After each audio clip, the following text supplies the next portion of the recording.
Shri Rahul Gandhi ji.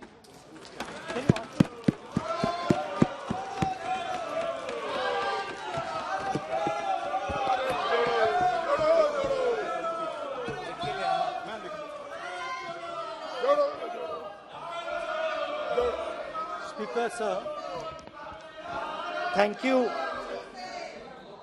you for allowing me to speak on the President's address. It's an honor for me to be able to speak at this House today.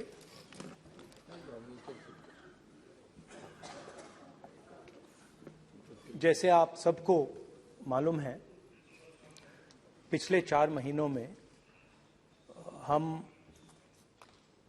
Bharat जोड़ो यात्रा कन्याकुमारी से लेकर कश्मीर तक हम पैदल चले।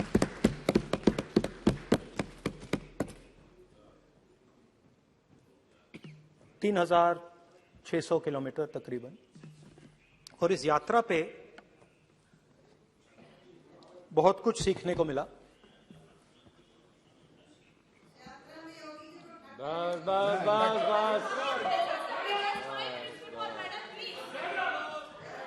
इस यात्रा में बहुत कुछ सीखने को मिला और जो जनता की आवाज, हिंदुस्तान की आवाज है, उसको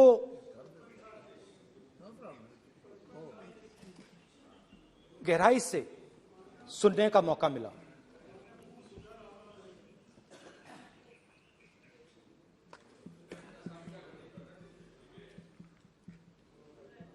शुरुआत में, यात्रा की शुरुआत में मैंने सोचा था कि 3,500 किलोमीटर चलने हैं और मुश्किल है मगर किया जा सकता है।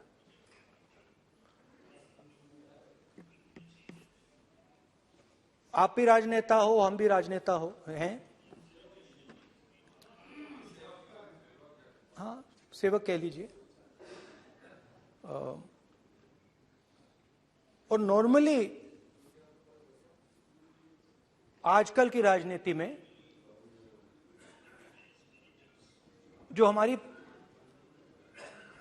पुराना ट्रेडिशन था पैदल चलने का, वो आजकल हम सब लोग, हम भी आप भी, उस ट्रेडिशन को शायद भूल गए या उसका हम पालन नहीं करते। मैं भी उसमें शामिल था, आप भी उसमें शामिल हैं। हम सब, कोई गाड़ी में जाता है, कोई हवाई जहाज में जाता है, कोई हेलीकॉप्टर में जाता है, मगर पैदल कम चलते हैं। ठीक है, ठीक है। और जब पैदल चला जाता है, हाँ पैदल जाएंगे, सब जगह पैदल जाएंगे, घबराइए मत। तो जब पैदल चला जाता है, मैं 1 किलोमीटर की बात नहीं कर रहा हूं, 10 की नहीं कर रहा हूं, 25 की नहीं कर रहा हूं, मैं 200-300-400 किलोमीटर की बात कर रहा हूं। जब 200-300-400 किलोमीटर चला जाता है तो शरीर पे दबाव पड़ता है, दर्द होता है, मुश्किल आती है। शुरुआत में चलते वक्त लोगों की आवाज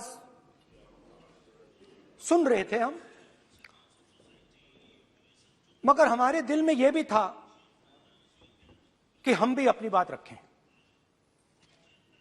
कोई हमारे पास आता था, कहता था कि मैं बेरोजगार हूं, और हमें लगता था कि नहीं, हमें कहना चाहिए कि तुम बेरोजगार क्यों हो, कारण क्या है। उसमें हम विपक्ष का रोल भी प्ले कर लेते थे, आपकी भी बुराई कर देते थे। नहीं, वो तो है, वो भी करेंगे, हम भी करेंगे। मगर थोड़ी देर चलने के बाद एक बदलाव आया और जो हमारी आवाज थी, जो ये डिजायर था बोलने का कि भैया बेरोजगारी इसलिए है, महंगाई इसलिए है, वो बिल्कुल बंद हो गई। क्योंकि हमने इतने लोगों से बात की, मतलब हजारों लोगों से बात की, बच्चों से, बुजुर्गों से, महिलाओं से, माताओं से, बहनों से, कि थोड़ी देर बाद ये बिल्कुल आवाज बंद हो गई। और फिर हम गहराई से, और मैं खुल के कह सकता हूं, मैंने तो अपनी जिंदगी में इस प्रकार से कभी पहले सुना ही नहीं था। क्योंकि हम सब में थोड़ा सा अहंकार होता है कि हम ही बता दें, अपनी बात रख दें।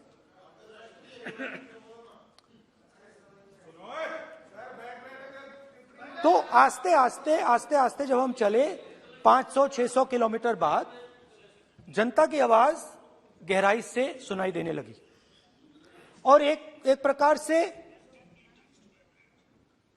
यात्रा, इंडिविजुअल्स नहीं, यात्रा हमसे बोलने लगी। नहीं, गहरी बात है, समझ नहीं आएगा। आप समझने की कोशिश करो। यात्रा हमसे बोलने लगी। 200 किलोमीटर आप चलने की कोशिश करिए, पता चल जाएगा। और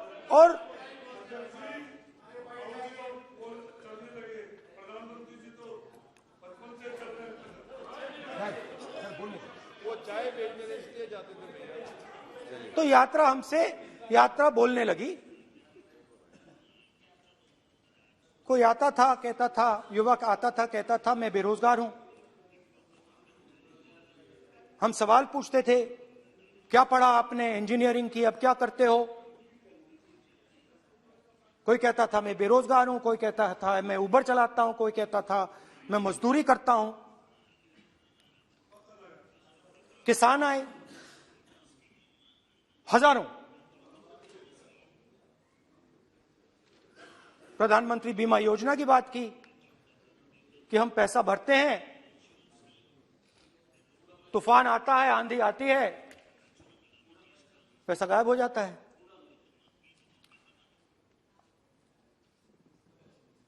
किसानों ने यह भी कहा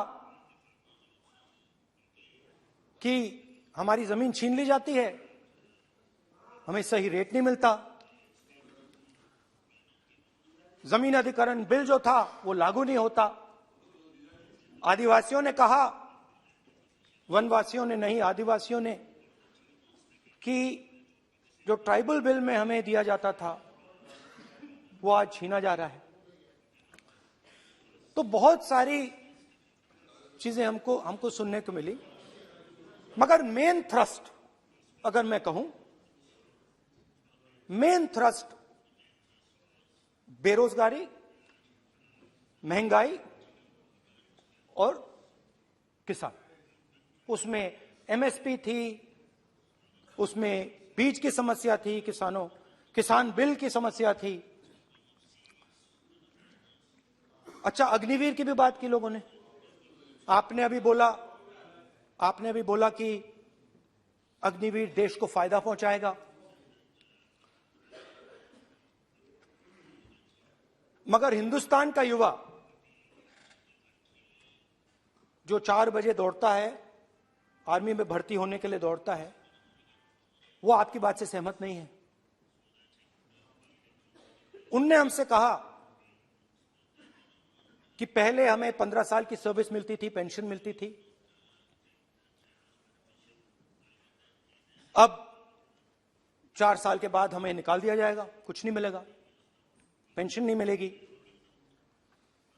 सीनियर ऑफिसर्स ने कहा कि हमें तो लगता है कि ये जो अग्निवीर योजना है ये आर्मी के अंदर से नहीं आई, ये कहीं और से आई है, ये आरएसएस से आई है, होम मिनिस्ट्री से आई है।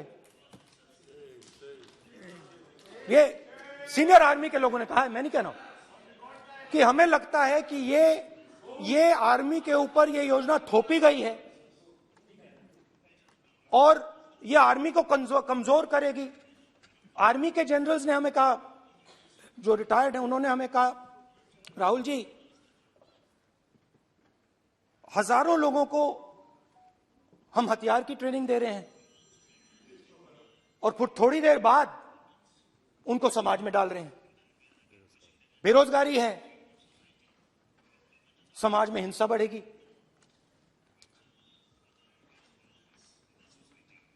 तो उनके मन में था कि ये जो अग्निवीर योजना जो है, ये आर्मी के अंदर से नहीं आई है। और मुझे नाम भी बताया कि अजीत डोभाल जी ने ये योजना आर्मी पे थोपी है। क्यों नहीं ले सकते? क्यों नहीं ले सकते? बिल्कुल ले सकते हैं, पार्लियामेंट में थोड़ी है वो। क्यों नहीं ले क्यों नहीं ले सकते? क्या बात कर रहे हैं? सवाल ये तर्क है, बाद में फिर अडानी के लिए भी यही बोलने वाले हैं, फिर ये तर्क है इनका।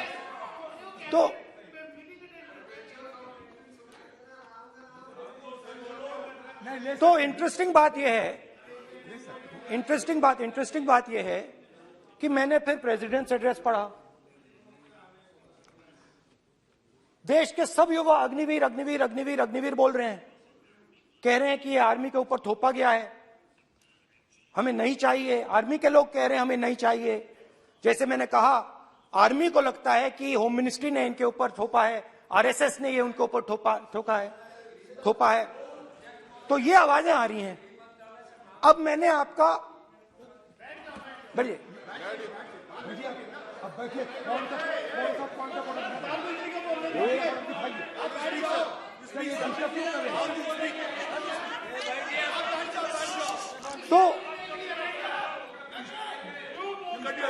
तो एक फर्क, ये थोड़ा पानी ले आओगे? मैंने पानी, तो मुझे एक फर्क दिखा।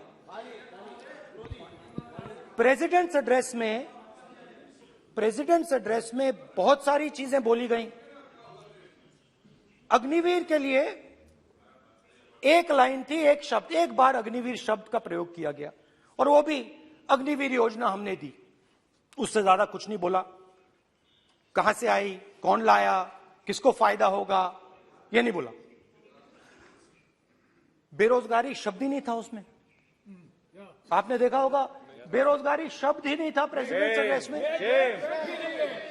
महंगाई शब्द ही नहीं था। तो जो यात्रा में हमें सुनने को मिला, अग्निवीर, महंगाई, किसान, बेरोजगारी, प्रेसिडेंट एड्रेस में था ही नहीं। तो ये मुझे थोड़ा अजीब लगा कि जनता कुछ कह रही है और प्रेसिडेंट एड्रेस में कुछ और सुनाई दे रहा है। अच्छा, एक और चीज हमें बताई गई। तमिलनाडु से लेकर केरला, महाराष्ट्र, मध्य प्रदेश, सब जगह एक नाम सब जगह हमें सुनने को मिला, अदानी। यह नाम पूरे हिंदुस्तान में, केरल में, तमिलनाडु में, महाराष्ट्र, कर्नाटका, हिमाचल, कश्मीर, सब जगह Adani Adani Adani Adani Adani.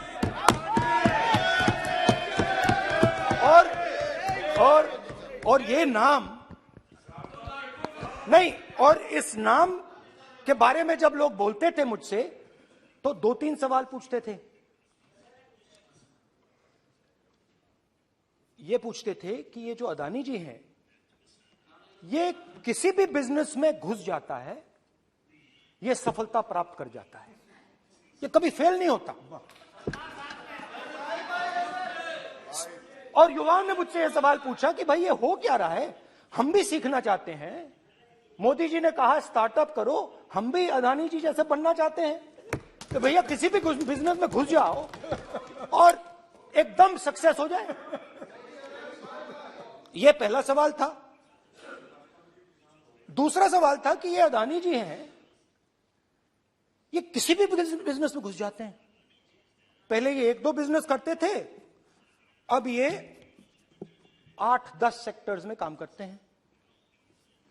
Airports, data centres, cement, solar energy, wind energy, aerospace and defence, consumer finance, renewables, media. तो उन्होंने मुझसे पूछा कि राहुल जी, हाँ हाँ, धन्यवाद। पोर्ट्स की बात भी थी,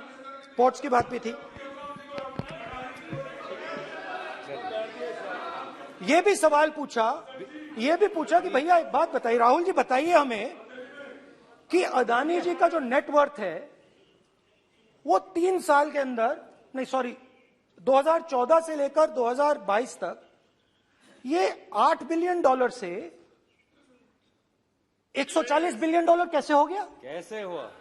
मोदी है तो ये 2014 में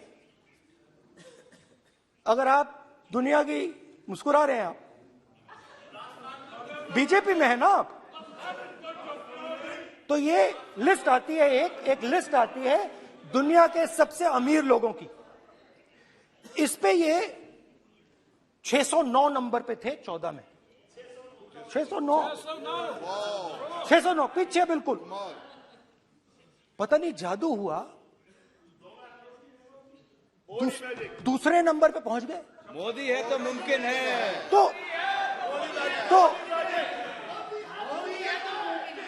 तो मुझसे पूछा यार, बहुत सारे लोगों ने पूछा कि भैया राहुल जी बताइए, हिमाचल में सेब की बात होती है, अदानी जी। कश्मीर में सेब की बात होती है, अदानी जी। पोर्ट्स की बात होती है, अदानी जी। एयरपोर्ट्स की बात होती है, अदानी जी। इंफ्रास्ट्रक्चर, अच्छा हम सड़क पे चल रहे हैं, मैं पूछूं किसने बनाई? अदानी जी।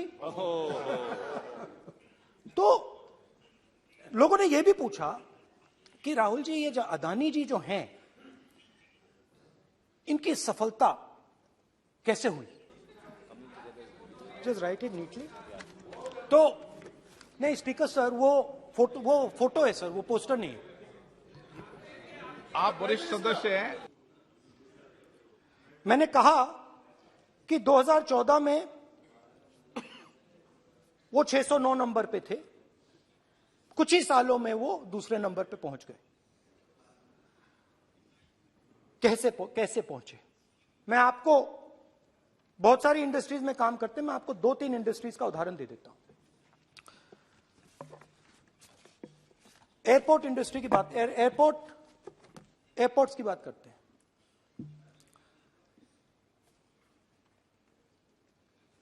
कुछ साल पहले सरकार ने हिंदुस्तान के एयरपोर्ट्स को डेवलप करने के लिए दिया।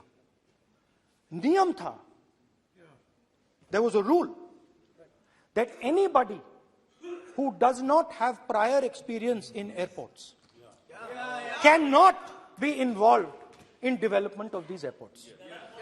नहीं, गलत नहीं बोल रहा हूं।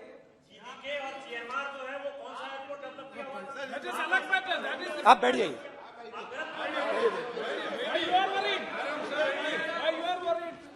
अडानी के डिफेंस में आ गए सर। देखिए, अरे माननीय सदस्य प्लीज मेरी बात सुनो। तो 1 मिनट मेरी बात सुनो। ये एक मिनट बात सुनेंगे। ये संसद है, अपन किस दिशा पर चर्चा कर रहे हैं ये देश देख रहा है। हमें राष्ट्रपति अभिभाषण पर चर्चा करें तो उचित रहे। तो आपको तो रूल था, नियम था। हाँ, पॉइंट ऑफ ऑर्डर किस पे है ये? सर कैसे एयरपोर्ट का प्राइवेटाइजेशन तो उनके समय हुआ, ऐसी कोई पार्टी थी जिसका अनुभव था? ये कौन सी बात कर रहे हैं? बोलिए। ओके प्लीज ओके, बोलने दे आपको नेता को, तो बोलने दे आपको नेता को। रूल था, प्लीज बोलने दे। रूल था कि अगर कोई एयरपोर्ट बिजनेस में नहीं था तो वो इन एयरपोर्ट्स को ले नहीं सकता था। इस रूल को हिंदुस्तान की सरकार ने बदला। किसी ने भी बनाया हो, रूल था। बदला है, किसी ने भी बनाया हो, रूल था। बदला रूल बनाया किसने बात नहीं है, रूल बदला किसने बात है। रूल बदला गया,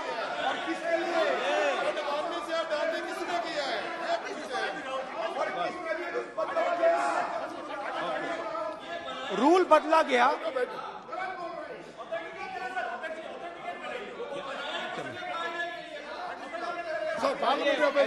चलता रहेगा क्या सर? रूल को बदला गया। सर बोलने दीजिए। करना चाहिए सर, ऑथेंटिकेट करना चाहिए। चलिए चलिए आप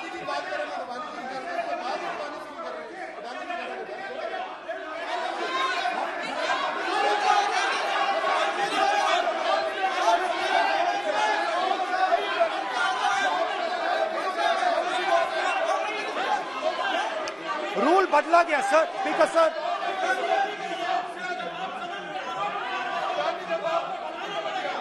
बैठे बैठे।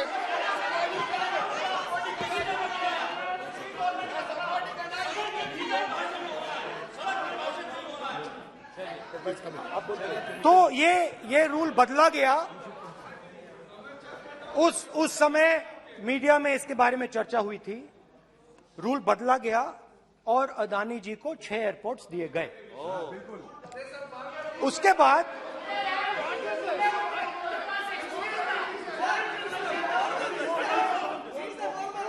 after that India's most strategic profitable airport, Mumbai airport,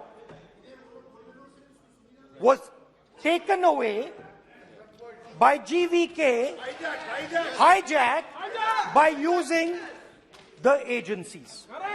The agencies को